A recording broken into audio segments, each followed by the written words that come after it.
Thank you very much, and it's a great pleasure to be here today. Mulțumesc foarte mult. Just a moment, Dr. Ruja. Okay. I tell Dr. Ruja, am spus doctorei Ruja, pentru că românii sunt foarte energici. Suntem energici? Ne bucurăm foarte tare că Dr. Ruja este astăzi aici, alături de noi. Mai multă gălăgie.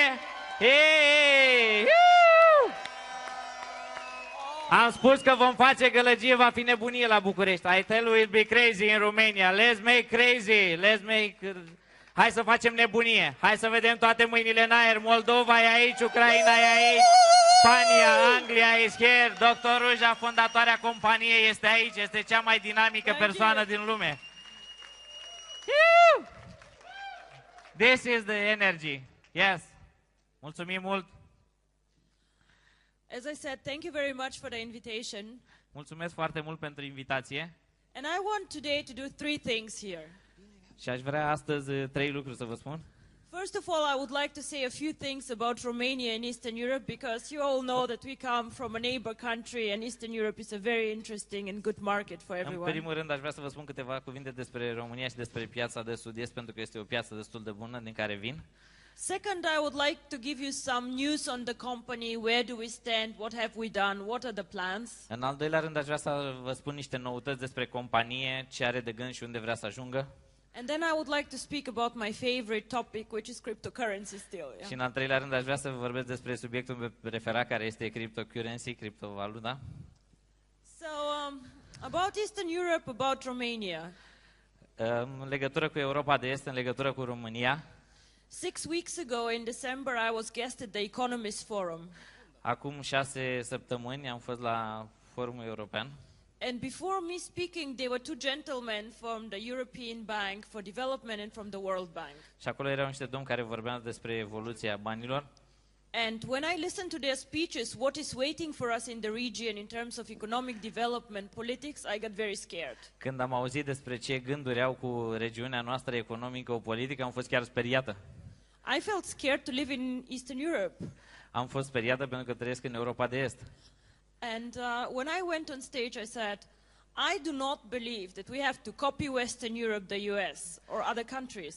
Când am fost pe scenă, am spus că nu trebuie să copiem Statele Unite ale Americii sau alte state. OneCoin started in Eastern Europe, and I'm very proud of this. OneCoin a început în Europa de Est și sunt foarte mândră pentru acest lucru. And I believe we don't have to copy other people, we can innovate ourselves and we can be leaders actually too. Și cred că nu este nevoie să copiem alți oameni, ci că să aducem ceva inovator în viața lor. So this is very important for me to say, we do not need to be scared, we don't need to be anything. I believe that the future in our countries, because we have seen so much, is actually amazing. Este foarte ușor pentru mine, foarte simplu să înțeleg că nu trebuie să ne fie frică de acest lucru și să ne speriem de lucrurile astea, pentru că noi putem face ceva foarte bun. Probably we're the people who adapt to change fastest and much more faster than the Western European ones. Probabil că alții se mișcă mai repede decât europenii de Est. So this is why I believe in our markets, this is why I was last week in Budapest, this is why I'm here and why we actually are stronger than much of the other markets. De asta am fost în aceste întâlniri la Budapesta, de asta am fost în Frankfurt, de asta sunt astăzi aici să vorbesc despre aceste lucruri. So what is new about OneCoin? I think you saw that we have now 1.3 million members. Ce este nou despre OneCoin? Avem 1,3 milioane de membri deja. Membrii plătitori. Now, Christy, we're as big as a country called Estonia. Can you imagine OneCoin is as big as Estonia? I still cannot. Cea mai mare țară din OneCoin este Estonia. Vă dați seama ce țară mare este Estonia? Estonia is still a small country, so we have a lot of potential to grow, I Estonia hope. este o țară mică, dar are un potențial foarte mare de creștere. But what happened? Why are we now 1.3 million? How happened that we have 400,000 more members in a week? Cum s-a întâmplat să ajungem la 1,3 milioane de membri, cum să avem peste 400.000 de membri într-o singură săptămână? Last year, maybe you remember, a company called Conligus joined the OneCoin network. Anul trecut, probabil că vă aduceți aminte, o companie numită Conligus a fuzionat cu OneCoin. And they did very, very well, actually. They are now especially strong in Latin America and opening the market there. So this was definitely very good for us. Și acum funcționează foarte, foarte bine, mai ales în Latinoamerica, unde se dezvoltă foarte bine cu linia aceea din Conligus. And last week, OPN, SideTalk joined OneCoin.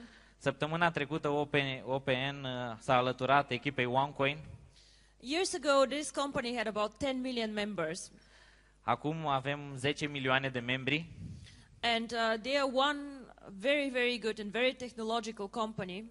Și este o companie foarte, foarte tehnologică. So I saw a good fit for us and people who will enhance the brand and just carry the OneCoin message around. Asta este foarte bine pentru noi, pentru că poate să preia și să dea mai departe mesajul OneCoin. So this is what happened and this is why we are 400,000 people more. Acesta este motivul pentru care suntem peste 400.000 de membri în plus în doar o săptămână de zile. Ceea ce este fantastic. Fantastic. We will have later our European ambassador Kari Valros on stage and he'll tell you a bit more about the network, but I'll say just a few things. Mai târziu o să avem pe ambasadorul nostru, ambasadorul OneCoin, Kari Valros, ca să ne spună mai multe despre OneCoin, dar un pic mai târziu. I think you all see that the company is doing very, very well. Cred că compania o duce foarte, foarte bine. We still have about 70 to 75% of the sales coming out from Asia or from China, actually. Încă avem 70-75% din venituri din Asia. And we're doing a lot in Hong Kong too. We're opening a new big office. În Hong Kong deschidem un nou mare birou.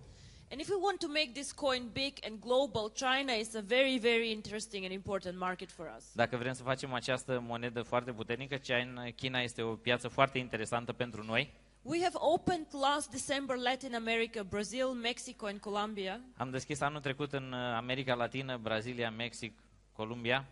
And in our strategy for mid of the year is India and next year Africa. Iar strategia noastră pentru mijlocul anului este să mergem în India și în Africa. So I see OneCoin to be 2.5 million end of this year.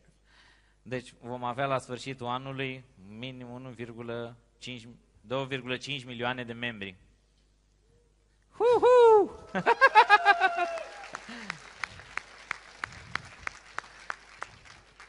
So we are developing strategically in stages and I see really a stable and a very, very good future for the OneCoin. Noi creăm strategiile și dezvoltăm următoarele platforme și facem un lucru foarte, foarte bun.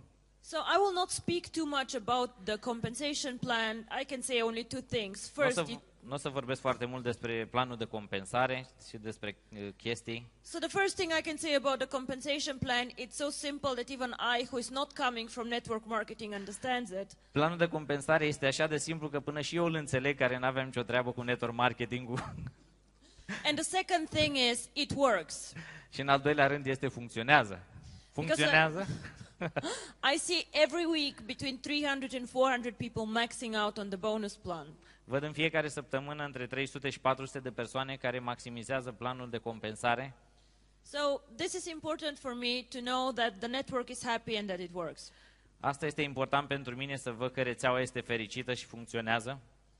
And the rest I will leave to Kari. I'm sure he'll give you a lot of information and insights on this. Mai târziu, cred că Kari o să vă dea foarte multe informații în legătură cu asta. I'm sure he will. But now let's focus why we're actually here. Haideți să ne focusăm de ce sunt de fapt aici. And I know many of you have done other network marketing companies before this one. Știu că sunteți foarte mulți aici care ați făcut înainte, ați lucrat în alte companii de network marketing. But I will have not and I will not after this company. Dar nu o să discut despre aceste companii. Because how I started is actually I did not sit there and say, oh, I have a network, let me discuss and let me find a product to sell. Pentru că așa cum am început, n-am început să spun am o companie și am un produs, haide să-l vindem.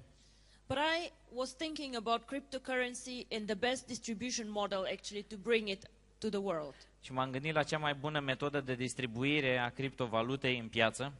Now, I've been working for McKinsey about 5.5 years, and I worked even here in Bucharest for Raiffeisen Bank. Am lucrat pentru McKinsey în companii cam 4 ani jumătate, chiar și aici în România. I was here 2006. 2000? În 2006. So I'm coming from financial world, and I was watching Bitcoin very, very carefully when they started up. Vin din lumea financiară și am observat foarte, foarte bine Bitcoin-ul când a început. And Kari will give you this case example of the person who did not invest, who invested 27 euro in Bitcoin and got rich. Care o să vă vorbească despre exemplu cu persoana care a investit $27 și s-a îmbogățit în câțiva ani. So what happened to me, I did not invest in Bitcoin. I was very skeptical and I just watched. Față de mine, care nu am investit în Bitcoin, am fost sceptică și doar m-am uitat. So I was one of the people who were watching Bitcoin at 20 cents and I did not invest 50 euro. Honestly, it was Am a știut bit de Bitcoin de la 20 de cenți și n-am investit măcar 15 euro să văd despre ce e vorba. So after, however, watching this coin more and more, După ce am descoperit această monedă mai mult și mai mult, I realized that cryptocurrency for sure has future. am descoperit că criptovaluta este viitorul. And I realized that Bitcoin is not a coin for the mass market. It's not for everyone. Și mi-am dat seama că Bitcoinul nu este pentru toată lumea, pentru masa mare a populației. It is very complicated on the technical side if I want to mine myself.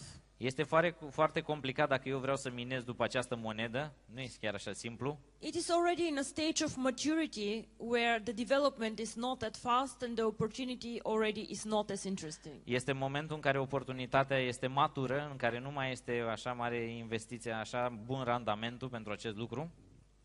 And it is not very liquid. It means I cannot sell and buy as easy as I would like to. Și nu este atât de lichid, adică nu pot să vând și să cumpăr așa de simplu cum aș dori. So what I was thinking is, what if we create a cryptocurrency that is very simple and everybody can use out there? Așa că m-am gândit ce ar fi să creez o monedă foarte simplă pe care toată lumea să o poată folosi. What if we create a cryptocurrency which is as simple to use as Google or as Facebook? Ce ar fi dacă aș crea o monedă și ar fi așa de simplu cum este Google, cum este Facebook? And this was how OneCoin actually got born. Și cam așa s-a născut OneCoin. So why do we need cryptocurrency, or why is it an interesting product? Deci de ce avem nevoie de criptovalută? De ce este un produs așa de interesant? Now we here are not part of the Euro room, like of the Euro countries. Noi suntem aici, nu suntem o parte din țările euro.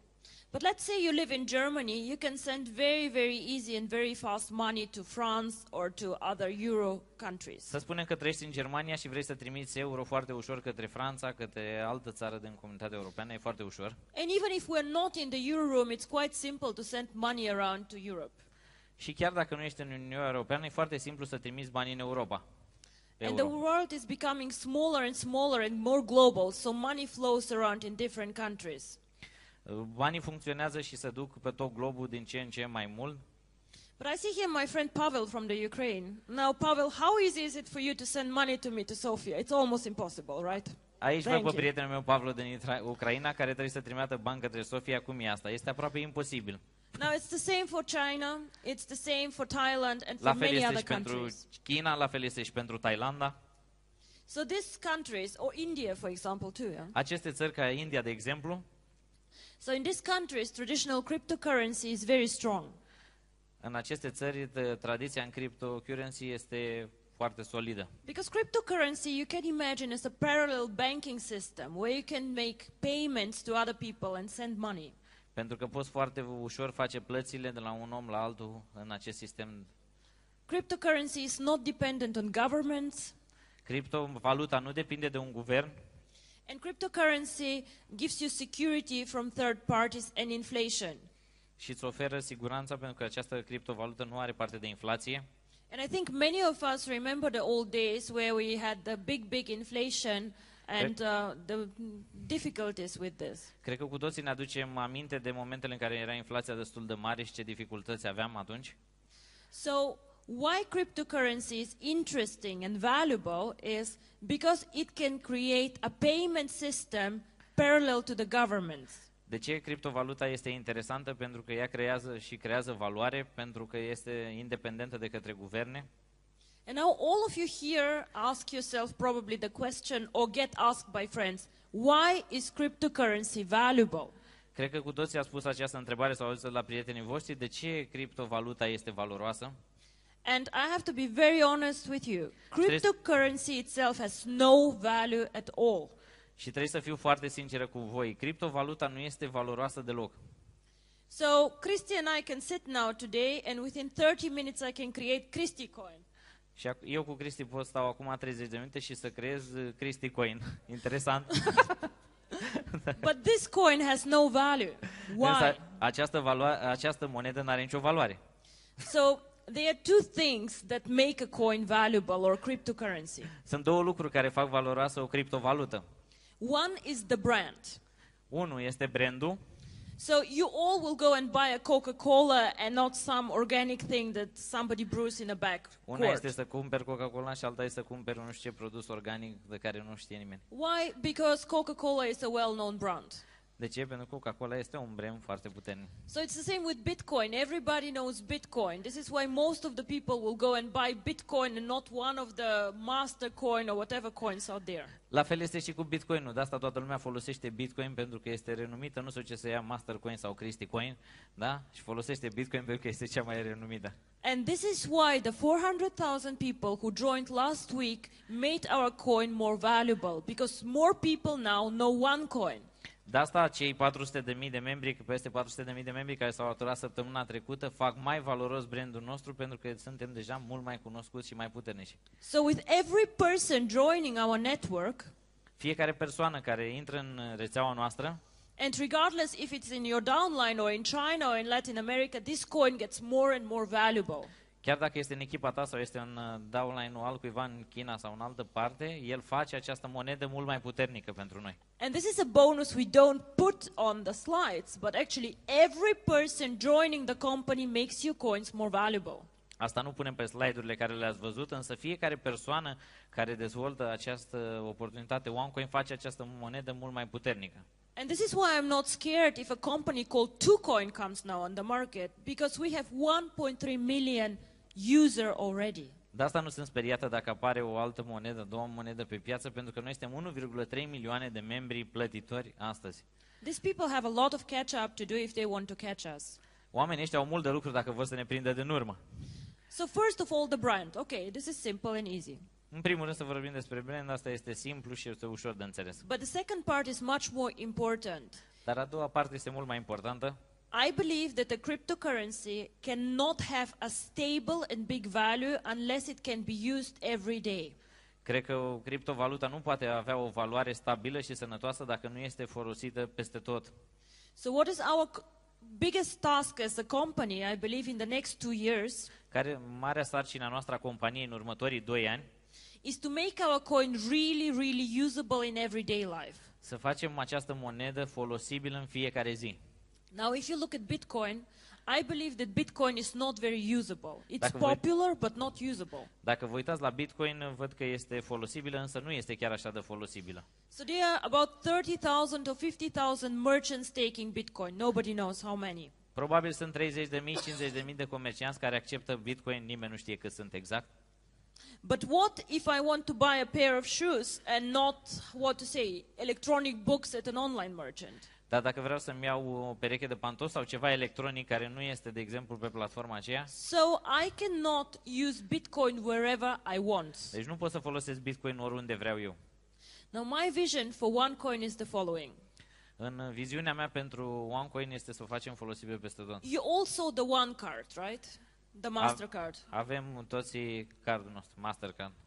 So now you can load your commission on the Mastercard, or you can spend money, you can spend euro. Poți să-ți folosești comisioanele după cardul nostru, poți să retragi euro. Ah, you have one, very Yes. good. But my vision is actually that one day you can load your OneCoins that are currently in your back office, Dar viziunea mea este ca să poți să-ți încarci contul tău cu monede și să folosești aceste monede. and then you go to millions of merchants who accept Mastercard and spend these coins. Și să folosești acest Mastercard la milioane de comercianți, să cheltui monedele. Hai să spunem să le spargi. Da? So if I decide I can go and buy flowers for my mother, De exemplu, dacă vreau să cumpăr flori now she pentru looks very mama, angry at me because I never buy her flowers, but o să spere pe mine pentru că niciodată nu-i cumpăr flori. but the thing is, you're not dependent on merchants taking the coin. Ideea este că nu depindem de comercianți ca să accepte moneda. And this is when cryptocurrency or virtual currency becomes real. Și aici este momentul în care criptovaluta devine reală. And I can buy dinner, I can buy shoes, I can buy whatever I want, and I'm independent from somebody taking my coin. Și aici pot să-mi cumpăr ceva de mâncare, pot să iau masa în oraș, pot să-mi cumpăr haine, încălțăminte cu această valută. Now you understand that this is not easy to do. Înțelegeți că acest lucru nu este ușor de făcut? And this is why I'm always saying OneCoin is not a get rich fast opportunity. Și de asta vă spun că OneCoin nu este o metodă de a te îmbogăți repede. And I get angry with people who go out and say, oh, double your money in 90 days. Sunt supărată pe oamenii care spun dublezi banii în 90 de zile. Yes, you can double your money, but this is not why we are here. Da, poți să-ți dublezi banii, dar nu de asta suntem noi aici. What we want to do is we want to create a global currency. Ce vrem noi să facem este să creăm o valută pe tot globul, globală. It for sure will make money for you. Cu siguranță vor fi foarte mulți bani pentru tine. But I also want you to understand what this currency can do globally. Dar vreau să înțelegeți foarte bine ce poate să facă această monedă globală.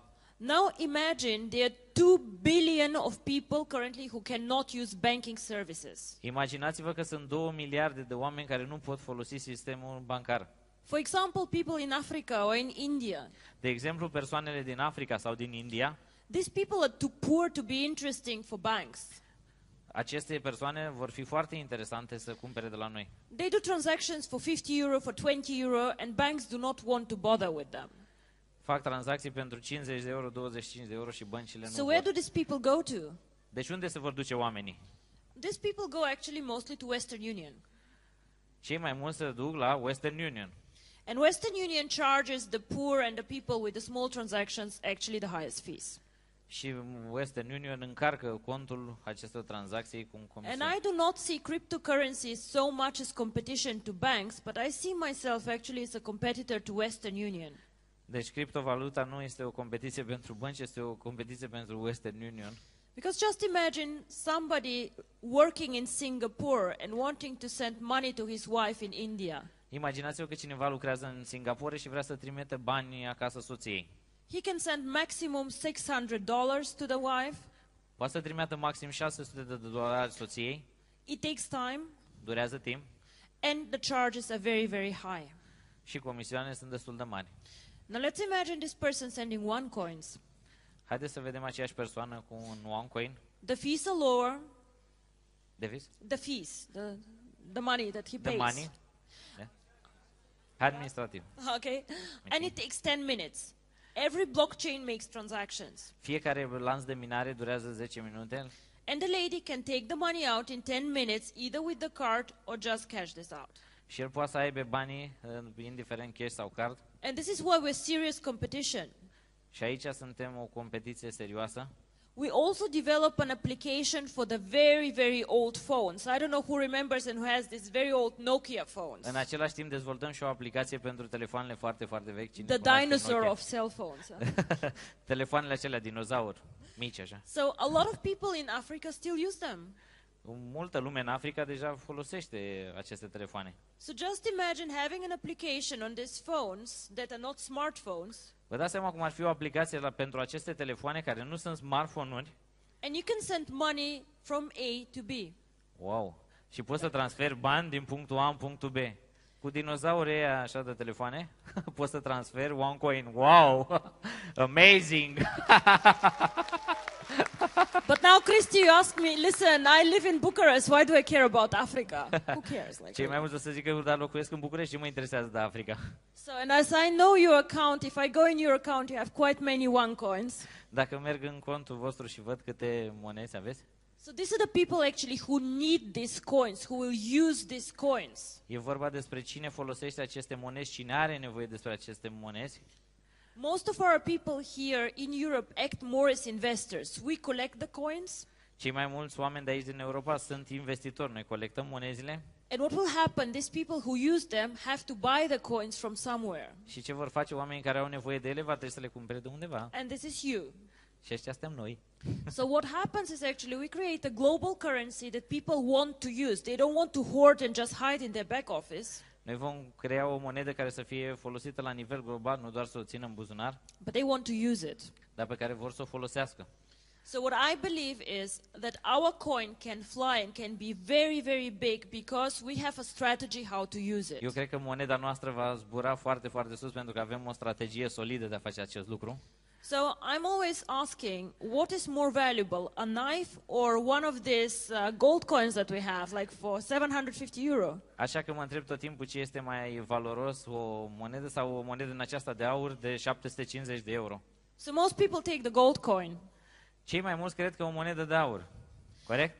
I think Kari has one of these necklaces with the OneCoin. Yeah, I Cred see că this. Cari are una dintre aceste monede la gât. So, but if Kari and I end up in a lonely island and I have the knife and he has the gold coin, Dar dacă Cari are această monedă și Bye este bye, pe Cari. insulă și are această monedă de aur, because I can use the knife. nu pot folosi aceasta. So whatever happens, something that can be used always will have value. Întotdeauna ceva care poate fi folosit este mai valoros. So we as a company, and we do not engage actively in the network, as you know, Noi ca și companie, noi nu activăm în rețea. what we do mainly is to think, how can this coin be more valuable, have a better reputation and be used out there? Ce facem noi este să ne gândim cum putem să facem ca această monedă să aibă o reputație mai mare și să fie mai valoroasă. And it has not been always easy for us because network marketing is not a very easy environment to do whatever we do. Și nu este întotdeauna chiar așa de ușor pentru noi, pentru că network marketingul nu este chiar așa de simplu cum credem. I have been shocked by the jealousy of many people out there who are speaking bad about us. Am fost șocată de câte persoane vorbesc urât despre noi. But the funniest is when these people then start joining the network. Like. Dar când văd că aceste persoane încep să se alăture în rețea, zic ok. So I even had one guy who said, I join in secret, please do not tell others. And I was like, oh. Aud please. persoane care spune ok, o să mă alătur în secret, dar să nu știe alții despre asta. So to keep a long story short, Și ca să vă spun o poveste lungă, scurt, whoever goes out there and does sales for OneCoin, fiecare care merge și vinde aceste monede, I really would encourage to speak about the opportunities of cryptocurrency and why cryptocurrency is so interesting and can change the world. vreau să vă încurajez să vorbiți despre criptovalută și de ce criptovaluta va ajuta foarte multă lume. Because I don't see us as a network marketing company. Pentru că eu nu o văd ca o companie de network marketing, We are actually in financial services. suntem de fapt o companie de servicii financiare. And I want everyone here to make a lot of money from commission and from bonuses. Și vreau And I ca think foarte you do. mulți oameni să câștige bani din comisioane, din bonusuri. But actually I want you in 3 to 4 years to come to me and to say, actually I made so much more with my OneCoins. Dar aș vrea ca să vină cineva să spună, am făcut așa de mulți OneCoin. And this is what I want to tell you. OneCoin has an amazing future. Asta vreau să vă spun, OneCoin are un viitor fantastic. I cannot tell you where OneCoin will be in 1 year, where the price will be, or in 2. Nu pot să vă spun care va fi prețul OneCoin într-un an de zile sau în 2. I just can tell you that we work tremendously and amazingly hard to make this coin popular and usable. Pot să vă spun că doar că muncim din greu să facem cât mai populară această monedă peste tot. And I don't think we need this get rich in 20 days, in 90 days, and whatever. Deci nu pot să vă spun că vă îmbogățiți în 20 de zile, 90 de zile și așa mai departe. Because we have a concept that is here to stay, and it's here to stay for many years. Pentru că avem un concept care este făcut ca să reziste și să reziste mulți ani de zile. And I think this is much more valuable than this money games out there. Și cred că este mult mai valoros decât banii care vin repede. I want OneCoin in 5 years to be the number 1 cryptocurrency out there. Vreau ca în 5 ani de zile OneCoin să fie moneda numărul 1.